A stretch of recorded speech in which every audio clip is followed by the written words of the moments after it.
Good morning everyone. मैं आपका अपना दोस्त आलोक कुमार और एक बार फिर से वेलकम करता हूं। बिजनेस स्कूल उन लोगों के लिए है जो दूसरों की मदद करना चाहते हैं। आज हम लोग चैप्टर नंबर पढ़ेंगे 9, जिसमें लिखा है कि फ़ायदा पैसे के लिए काम नहीं करना। यहाँ पे today is my best day, I love myself, I can do it, believe in myself, I am billionaire boy, today is my new day of coming life. आने वाली ज़िंदगी का मेरा पहला दिन है। मुझे नहीं पता कि मेरे साथ क्या होगा, लेकिन मुझे इतना पता है ना कि जो भी करूँगा लाइफ में बहुत कमाल का करूँगा। 2002 में एक टॉक रेडियो प्रोग्राम में मुझे एक श्रोता ने मुझे यह सवाल पूछा। मैं एक इलेक्ट्रिकल इंजीनियर हूँ जो बड़ी सिलिकॉन वैली कंप्यूटर कंपनी में काम करता है। जैसा आप जानते हैं कि यह उद्योग बुरी तरह ध्वस्त हो गया है। खासतौर पर यहाँ कैलिफोर्निया में मुझे नौकरी में से नहीं निकाला गया, परंतु मुझसे अपनी तनख्वाह कम करने के लिए और कम घंटे काम करने के लिए कहा गया। आप जानते हैं यहाँ पर बे एरिया में रियल इस्टेट कितनी महंगी है। मेरे मॉर्टगेज का पेमेंट लगभग उतना ही होगा जितनी की कटौती के बाद मिलने वाली मेरी तनख्वाह। मुझे डर है कि अगर मेरी तनख्वाह ने मुझे कटौती और करनी पड़ी तो शायद मैं घर से हाथ धो बैठूंगा। इसके अलावा मेरा प्लान 401,000 लगभग मिट्टी में मिल चुका है। मुझे क्या करना चाहिए, राइट? मुझे क्या करना चाहिए लाइफ में? हाँ, श्रोताना का समस्या यह है कि घर की कीमत इतनी घट गई है कि घर का जितना मूल्य है उससे ज़्यादा उस पर कर्ज है। अगर मुझे उसे बेचना पड़े तो मुझे खरीदार से पैसे मिलने के बजाय उसे कुछ पैसे देने पड़ेंगे। फिर मेरे पास यह समस्या रहेगी कि मैं कहाँ रहूँ। मकान किराया उतना ही तगड़ा है जितनी की मॉर्टगेज की पेमेंट। आपकी पत्नी क्या कहती है, मैंने पूछा। वह एक झूला घर में काम करती। झूला घर में भी समस्याएं आ रही हैं क्योंकि बहुत से परिवार उस इलाके से बाहर चले गए हैं। उसकी नौकरी सुरक्षित है परंतु उसे अधिक पैसे नहीं देते हैं। वे ज़्यादा तनख्वाह वाली नौकरी की तलाश क्यों कर रही है, मैंने पूछा। उसकी तो इच्छा है, परंतु झूला घर में काम करने का एक लाभ यह है कि हमारे 2 बच्चे वहाँ मुफ्त में रह लेते हैं। अगर उसे बच्चों को संभालने के लिए इंतजाम करना पड़े तो उसमें लगभग उतना ही खर्च आएगा जितना कि उसे दूसरी कंपनी में तनख्वाह मिलेगी, राइट? क्या आपने कोई पार्ट टाइम बिजनेस करने के लिए बारे में सोचा जिसे घर पर ही शुरू किया जा सके? मैंने आपको बताया कि हमारे पास बिल्कुल भी पैसा नहीं है। बिना पैसे के हम बिजनेस किस तरह शुरू कर सकते हैं? क्या आपने और आपकी पत्नी ने घर पर नेटवर्क मार्केटिंग बिजनेस शुरू करने के बारे में विचार किया? वहाँ पर शुरू करने के लिए ज़्यादा पैसे की ज़रूरत नहीं होती है और वे आपको प्रशिक्षित भी करेंगे, मैंने पूछा। अरे हाँ, हमने उन स्कैम पर विचार किया है। वे कुछ पैसे नहीं देते। वे हमसे यह उम्मीद करते हैं कि हम बिना पैसे कमाए 2 या 3 साल तक काम करते रहें। हमें पैसा आज चाहिए, आज से 2-3 साल बाद नहीं। रेडियो प्रोग्राम के मेजबान ने बीच में हस्तक्षेप करते हुए यह मुझे बताया कि उसके कार्यक्रम का समय समाप्त हो चुका है। उस श्रोता और मेरे बीच का संवाद अधूरा ही रह गया, वह कभी पूरा नहीं हो पाया। मैं इस रेडियो इंटरव्यू का जिक्र इसलिए कर रहा हूँ क्योंकि यह मूलभूत जीवन मूल्यों के अंतर को स्पष्ट रूप से चित्रित करता है। श्रोता को स्पष्ट रूप से धन की आवश्यकता होती है और मुझे उससे पूरी सहानुभूति है। जैसा आप में से कुछ जानते हैं, मेरी पत्नी और दिवालिया रह चुके हैं। कुछ सप्ताह तक हम बेघर भी हो गए थे, इसलिए मैं जानता हूँ कि पैसे की ज़रूरत कैसी होती है। परंतु अगर 10 साल से भी कम समय में किम और मैं आर्थिक रूप से आज़ाद हो गए तो इसका कारण सिर्फ यह था कि हम धन और संपत्ति के अंतर को जानते थे। अगर आप इस बारे में ज़्यादा जानना चाहते हैं कि किम और मैंने किस तरह दिवालियेपन से आर्थिक आज़ादी के सफ़र को 10 साल से कम अवधि में पूरा किया, यह कहानी रिच डैड रिच की पुस्तक rich dad retire young retire rich में बताई गई। इसके अलावा रिच डैड सीरीज की पुस्तक rich dad cash flow concept शुरू ही वहाँ से होती है जहाँ जब 1985 में किम और मैं बेघर थे, जो हमारा सबसे बुरा वर्ष था। मैं इन 2 पुस्तकों का जिक्र आप में से उन लोगों के लिए कर रहा हूँ जिन्हें इस बात में संदेह हो कि दिवालियापन और धन के अभाव की मुझे पर्याप्त समझ है। दोनों ही पुस्तकें यह बताती कि हम अपने आर्थिक दलदल से कैसे बाहर निकलें। मैं आपको आश्वस्त कर दूं कि किम और मैं जानते हैं कि पैसे का अभाव क्या होता है और इसलिए हम अमीर बनना तथा आर्थिक रूप से स्वतंत्र होना अधिक पसंद करते हैं। हमारे लिए पर्याप्त धन के बिना जिंदा रहना जीने का एक भयानक तरीका था। इसने हमें आर्थिक दृष्टि से नुकसान पहुंचाने के अलावा भी और कई तरह से चोट पहुंचाई। पैसे की कमी ने हमारे विवाह, आत्मविश्वास और आत्म स्वाभिमान का भी इम्तिहान लिया। राइट। जीने के 3 तरीके। रेडियो कार्यक्रम खत्म होने के काफ़ी समय बाद भी मेरे मन में उस फोन करने वाले युवा पिता का सवाल घुमड़ता रहा। जैसे पिछले अध्याय में बताया गया, हम एक दूसरे से आत्मा या भावना से भावना की बात कर सकते हैं। इस प्रकरण में हमारे संप्रेषण की वेव लेंथ डर का भाव था। मैं उसके डर को महसूस कर सकता था और यह महसूस करते समय मुझे इससे कष्ट हो रहा था। मैं निश्चित रूप से जानता था कि वह डर कैसा होता है। इस अध्याय में जिस फायदे का वर्णन है, दरअसल वह भावनाओं के बारे में है। किम और मैं व्यक्तिगत रूप से जानते हैं कि जब पैसे की बात आती है तो 3 भावनाएं होती हैं, और उन भावनाओं के साथ जीने के 3 अलग अलग तरीके होते हुए भावनाएं हैं। डर की भावनाएं। जब किम और मैं बेघर तथा गरीब थे तो डर की भावना के कारण हमें लकवा मार गया था। ये भावना इतनी गहन थी कि इसने हमारे पूरे शरीर में शून्य कर दिया। यही वह भावना है जो मुझे उस युवा पिता के फ़ोन पर बात करते समय महसूस हुई। यही वह भावना है जो मुझे बचपन में अपने परिवार के बीच बड़े होते समय महसूस हुई। मेरे पिता माता गरीब थे और अधिकांश मौक़ों पर उनके पास बिल्कुल पैसा नहीं था। पर्याप्त पैसा ना होने की भावना मेरे बचपन में अधिकांश समय हमारे परिवार के सिर पर तलवार की तरह लटकती रहती है।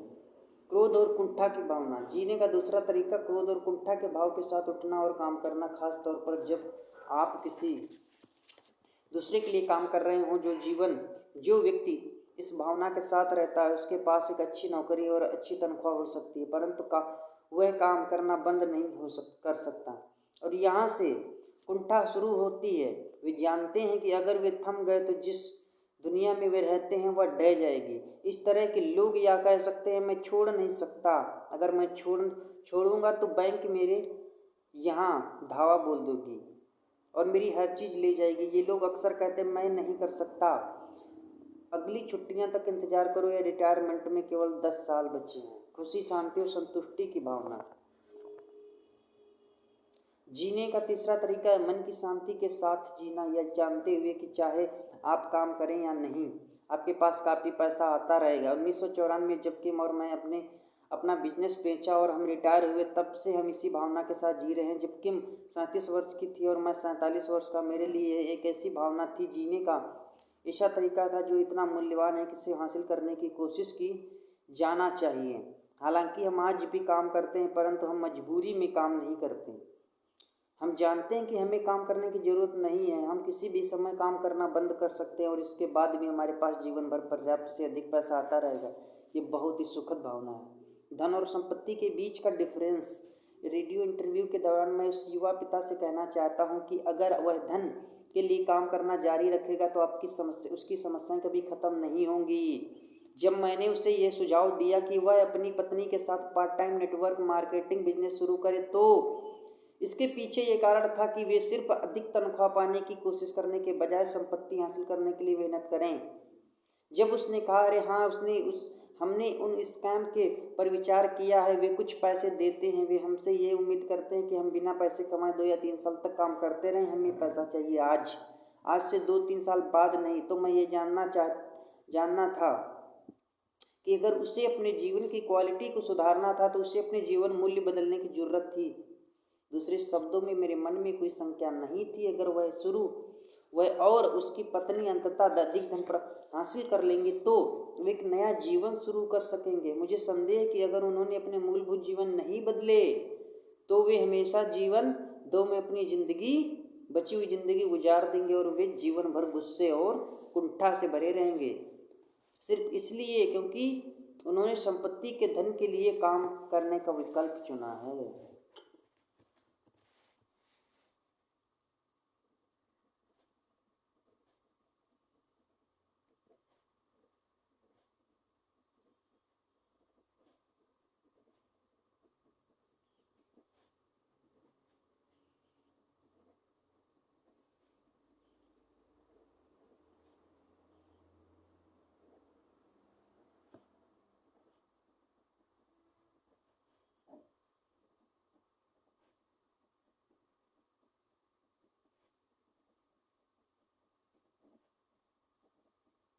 राइट।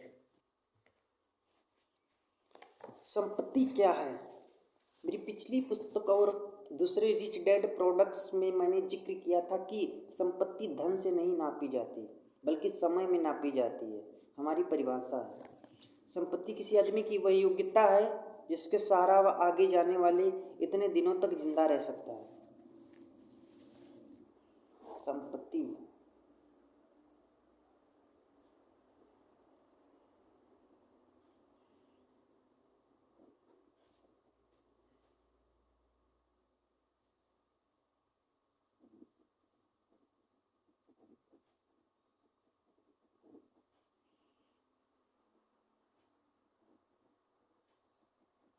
व्यक्ति की वह योग्यता है जिसके सहारे वह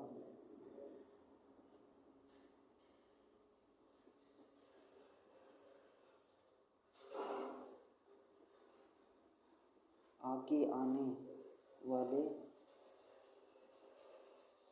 इतने दिनों तक जिंदा रह सकता है। इतने दिनों तक जिंदा रह सकता है, राइट।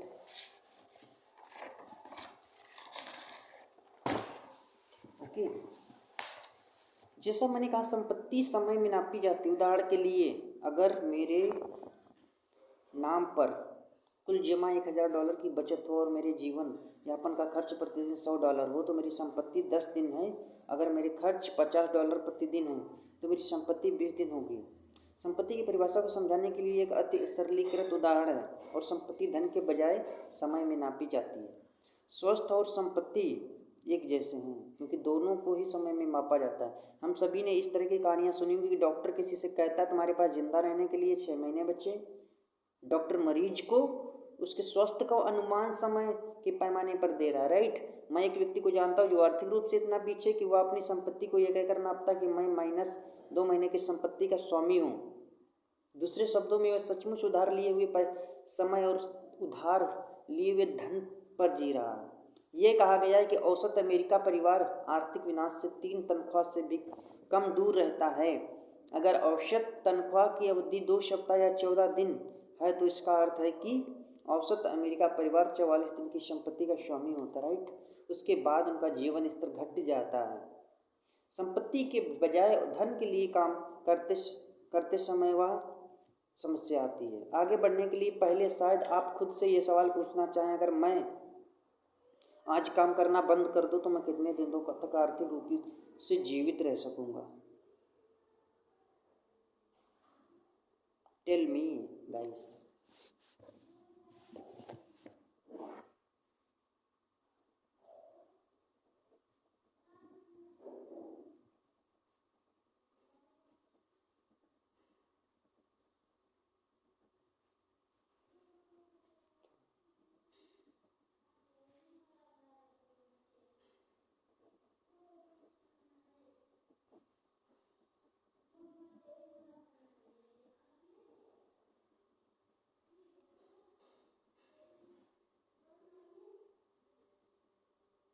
तक जीवित रह पाऊंगा, राइट।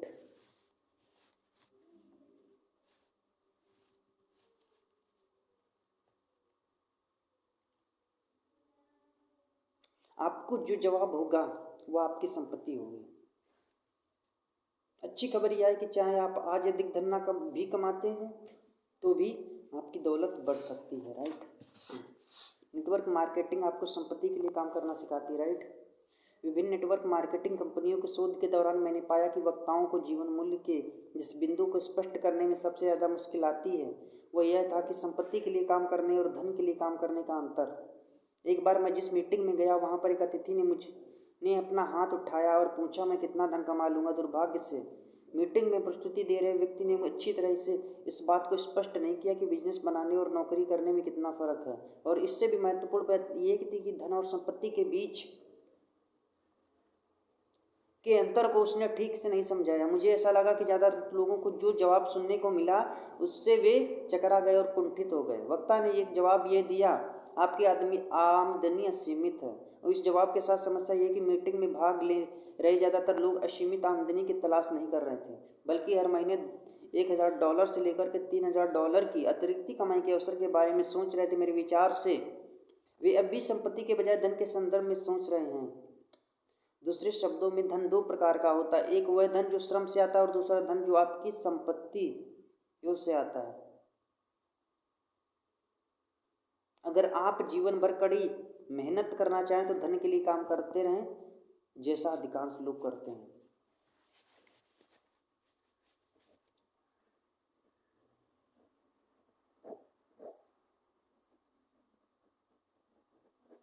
राइट।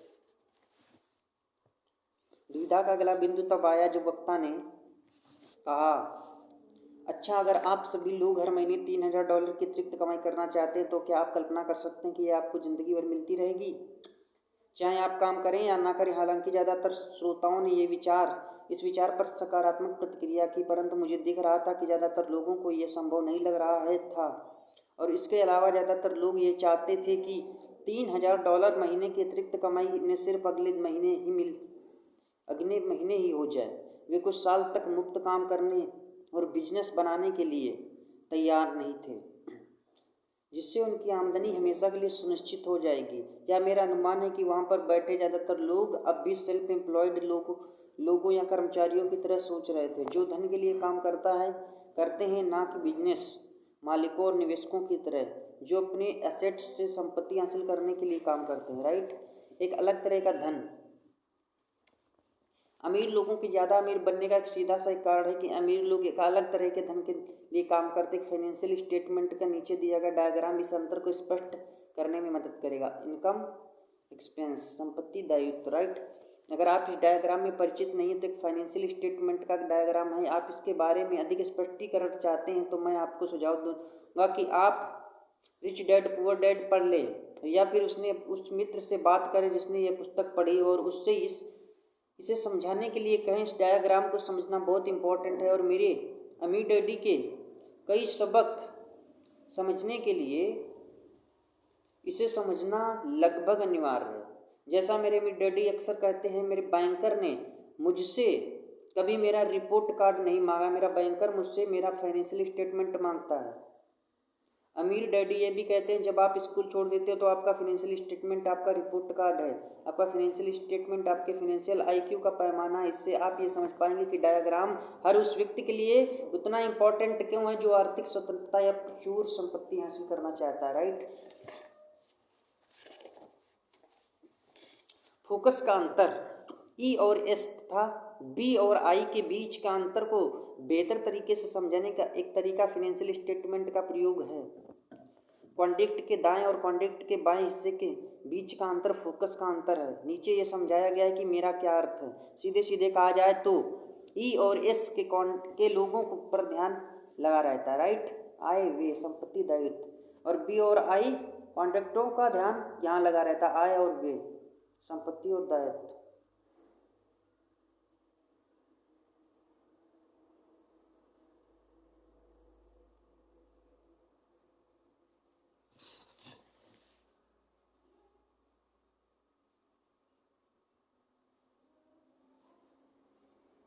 दो प्रकार की होती संपत्ति।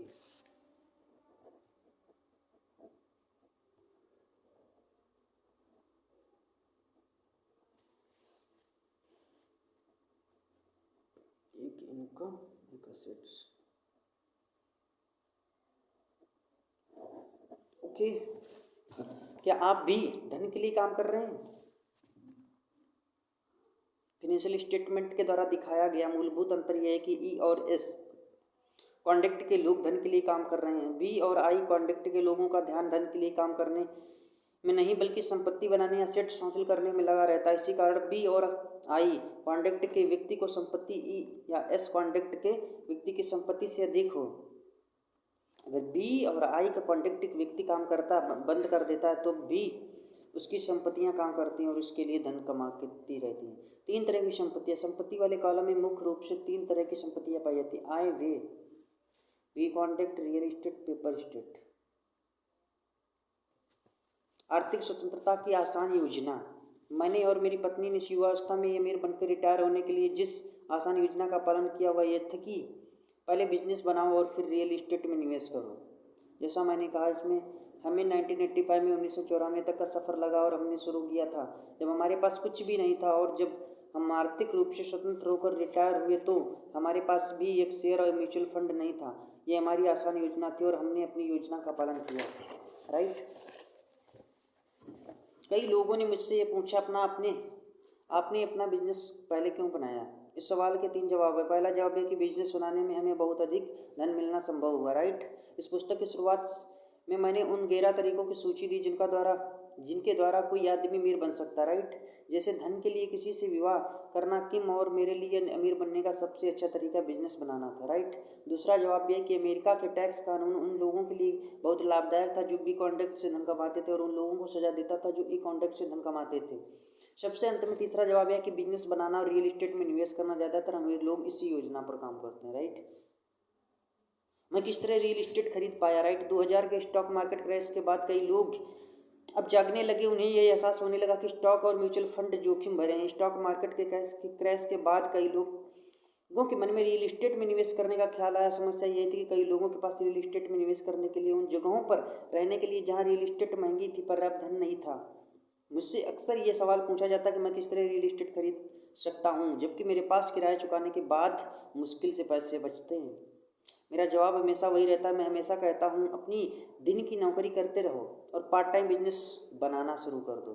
एक बार आपका बिजनेस धन कमाने लगे तो आपका दूसरा कदम होगा अपनी दिन की नौकरी करते रहना, राइट। और बिजनेस से होने वाली अतिरिक्त आमदनी से रियल एस्टेट में निवेश खरीदना। इस तरह आप धन के लिए जिंदगी भर काम करते रहने के बजाय पूंजी की 2 श्रेणियां बनाना शुरू कर देते हैं, राइट। 3 प्रकार की बुद्धियां होती हैं वित्तीय सफलता के लिए। जिस तरह 3 अलग अलग प्रकार की शिक्षा, शैक्षणिक, प्रोफेशनल और वित्तीय। शैक्षणिक, प्रोफेशनल और वित्तीय, 3 टाइप ऑफ बुद्धि। नंबर 1 शैक्षणिक, प्रोफेशनल, फिनेंशियल, राइट। जरूरी उसी तरह असली दुनिया में वित्तीय सफलता की 3 प्रकार की बुद्धि की आवश्यकता होती है। मानसिक बुद्धि आमतौर पर जिससे स्कूल में IQ नापा जाता है, राइट। भावनात्मक बुद्धि, ये कहा गया कि भावनात्मक बुद्धि मानसिक बुद्धि से 25 गुना अधिक शक्तिशाली होती है। भावनात्मक बुद्धि के कारण बहस करने के बाद भी ठंडे बने रहना, किसी ऐसे व्यक्ति से शादी नहीं करना जिसके बारे में आप जानते हैं कि लंबे समय में अच्छा जीवन साथी नहीं होगा, और विलंब से संतुष्टि के लिए तैयार रहने की आदत, जो तत्काल संतुष्टि चाहने के विपरीत, और तत्काल संतुष्टि की आशा करना कई वर्तमान वित्तीय समस्याओं का कारण। वित्तीय बुद्धि, मेरे अमीर डैडी कहते हैं आपकी वित्तीय बुद्धि आपके व्यक्तिगत फाइनेंशियल स्टेटमेंट में नापी जाती है।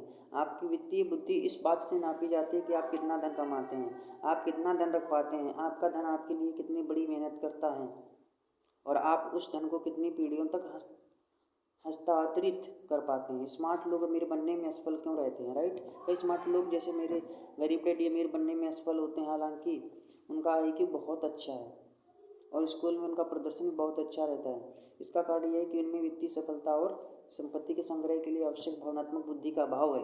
हम फाइनेंशियल IQ के 4 आम लक्षण हैं, राइट। वे बहुत धीमे धीमे अमीर बनते हैं क्योंकि वे धन के खेल को बहुत कम सावधानी से खेलते हैं। क्योंकि वे ई कॉन्डक्ट में नौकरी करते हैं इसलिए वे अपनी आमदनी को अधिक प्रतिशत टैक्स में दे देते हैं और इस वजह से बुद्धिमानी से निवेश करने में असफल रहते हैं और अपने धन को बैंक में रखते हैं। बहुत कम ब्याज कमाते हैं और उन्हें ब्याज से जो थोड़ी बहुत रकम मिलती है उस पर और भी ऊंची दर से टैक्स लगता है, राइट। बहुत जल्दी अमीर बनने की कोशिश करना, इस व्यक्ति में धैर्य ध्यान नाम की भावनात्मक बुद्धि का अभाव है। या व्यक्ति अक्सर नौकरियां बदलता रहता है या एक जबरदस्त विचार है दूसरे जबरदस्त विचार का कूदता रहता है, या लोग कुछ शुरू करते हैं और फिर उससे ऊब जाते हैं और छोड़ देते हैं, राइट। भावावेग में खर्च करना, इस व्यक्ति की व्यायाम करने की प्रिय आदत शॉपिंग करना है। ऐसे लोग जब तक खरीदारी करते हैं तब तक कि वे अगर गिर ना जाएं, अगर उनके पास धन है तो वे उसे किसी भी सनक पर खर्च कर देते हैं। ऐसे लोग कहते हैं धन मेरी उंगलियों से फिसल जाता है, राइट। किसी मूल्यवान वस्तु का स्वामी बन पाने की अयोग्यता।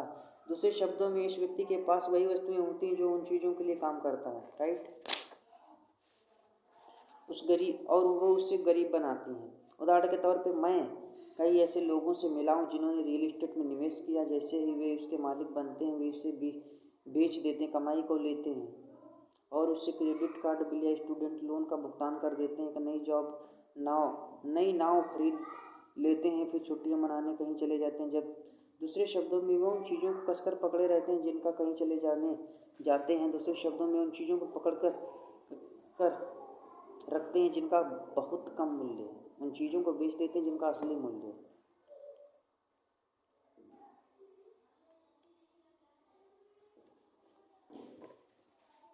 भावनात्मक बुद्धि फाइनेंशियल बुद्धि के लिए अनिवार्य है। यह अध्याय मेरे रेडियो इंटरव्यू में शुरू किया गया था। मैंने इंटरव्यू में शुरू इसलिए किया क्योंकि वह युवक भावनात्मक रूप से अनियंत्रित था।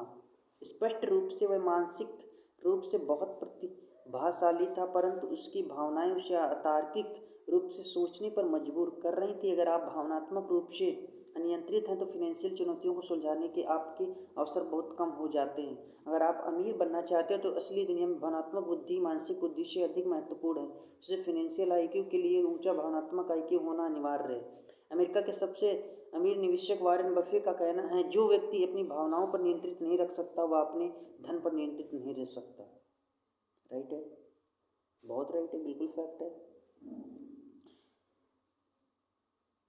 जब मैं यतिक युवा था तो मैं भावनात्मक रूप से बहुत पिछड़ा हुआ था। मैं आज के लिए जीने में विश्वास रखता हूँ। जब भी ये भी एक कारण है कि मुझे 47 वर्ष से पहले वित्तीय स्वतंत्रता नहीं मिली, हालांकि मैं जानता था कि इसे कैसे प्राप्त किया जा सकता है। जब भी मैं ज़्यादा ऊपर पड़ता था या अनियंत्रित हो जाता था, यानी फटाफट अमीर बनना चाहता था या कुंठा की वजह से छोड़ना चाहता था, तो अमीर डैडी कहा करते थे, जब तुम बड़े हो जाओ तो वापस लौट आना, जब मैं तुम्हें आगे सिखाऊंगा कि अमीर कैसे बना जाता है।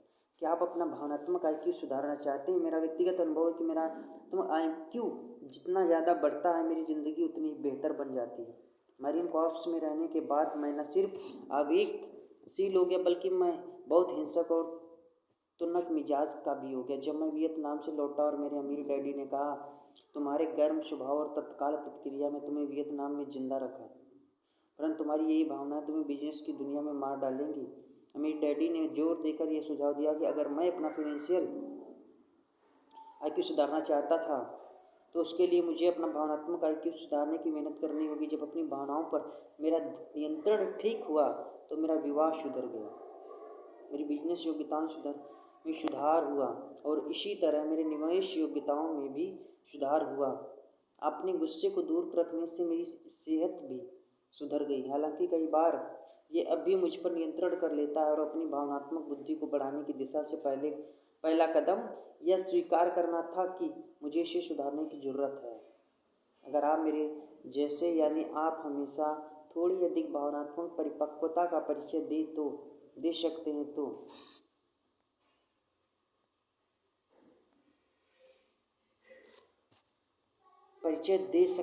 तो नेटवर्क मार्केटिंग बिजनेस आपके लिए सर्वश्रेष्ठ प्रशिक्षण स्थल हो सकता है। मेरे लिए नेटवर्क मार्केटिंग बिजनेस के सर्वश्रेष्ठ फायदों में से एक ये है कि यह आपके भावनात्मक आईक्यू को विकसित करता है। और हर बार जब भी आपका सामना ऐसे लोगों से होता है जो छोड़ देते हैं या झूठ बोलते हैं, हर बार जब आप अपने डरों, अपनी निराशाओं, अपनी कुंठाओं और अपनी धैर्यहीनता को एक बेहतर व्यक्ति बनने के लिए जीतते हैं तो आप अपने भावनात्मक आईक्यू को बढ़ा लेते हैं। दूसरे शब्दों में नेटवर्क मार्केटिंग बिजनेस एक बढ़िया जगह है जहां आप खुद को बेहतर बनाने के तरीके जान पाते हैं और अपने आप को सुधारने में मदद कर सकते हैं। अपने आपसे यह सवाल पूछिए, मेरी भावनाएं किस तरह की मेरे जीवन में हस्तक्षेप कर रही हैं? क्या मेरी भावनाओं के कारण व्यक्तिगत में यह कमियां हैं? अधिक संकोच, रिजेक्शन का डर, सुरक्षा की आवश्यकता, धैर्य की कमी, बहुत चीटना पर कोई बुरी लत, भावावेग में काम करना, बहुत गुस्सा का बहुत कम, धीमे धीमे बदलना, आलस आपका विकल्प है। Most important topic for this ये टॉपिक है।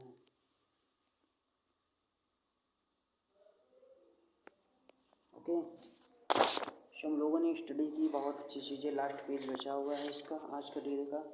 एक बार फिर नेटवर्क मार्केटिंग बिजनेस का एक बड़ा लाभ ये है कि आपकी भावनात्मक बुद्धि की जांच करेगा और कई प्रकरणों में इसमें भारी सुधार करेगा। एक बार फिर अपने भावनात्मक आईक्यू को सुधारना शुरू कर देते हैं तो आप शायद यह पाएंगे कि आपके जीवन के दूसरे क्षेत्रों में भी सुधार हो रहा है।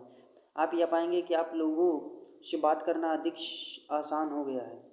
आप अधिक स्पष्ट रूप से अपनी बात को कह पाते हैं। आप अपनी भावनाओं को अधिक प्रभावी ढंग से नियंत्रित कर पाते हैं। और जब आप ये सारी चीज़ें बेहतर तरीके से करते हैं तो आपका बिजनेस ज़्यादा तेज़ी से बढ़ेगा। अधिक धैर्य होने से आपके पास बेहतर निवेशक बनने का बेहतर अवसर होगा। अपनी भावनात्मक बुद्धि को विकसित करने से आपका विवाह सुधर सकता है। और हम सभी जानते हैं कि विवाह का विषय कितना भावनात्मक होता है। आप बेहतर अभिभावक भी बन सकते हैं और अपने बच्चों को बेहतर तरीके से परवरिश कर सकते हैं। इसलिए मैं तो यही कहूँगा कि नेटवर्क मार्केटिंग बिजनेस को बनाने में कुछ साल का निवेश करने से आपको जीवन में कई क्षेत्रों में लाभ मिलेगा। क्यों? क्योंकि जीवन एक भावनात्मक विषय है, राइट। एक बेहतर विवाह किम और मेरे लिए आर्थिक रूप से स्वतंत्र होने की हमारी योजना विवाह के लिए बहुत बढ़िया साबित हुई। जीरो से शुरू करते हुए हमारे पास एक ऐसा प्रोजेक्ट था जिस पर हम दोनों इकट्ठा काम कर सके। मैं ये कहूँगा कि बिजनेस बनाने के उतार चढ़ाव का सामना करने की वजह से हमारे विवाह में कई चुनौतियाँ आईं, परंतु अंत में इनकी वजह से हमारा विवाह ज़्यादा मजबूत हुआ। हमने इकट्ठे जोखिम लिए, घाटे को इकट्ठा सहन किया और अपनी जीत का जश्न इकट्ठा मनाया। जैसा पहले ही कहा जा चुका है कि हमारी योजना आसान थी। 1985 में किम और मैंने अपना बिजनेस बनाना शुरू किया जब हमारे पास कुछ भी नहीं था। जब हमारा बिजनेस बहुत फ़ायदेमंद साबित हुआ। 1991 में हमने रियल इस्टेट में पहला निवेश किया। 1994 में हमने अपना बिजनेस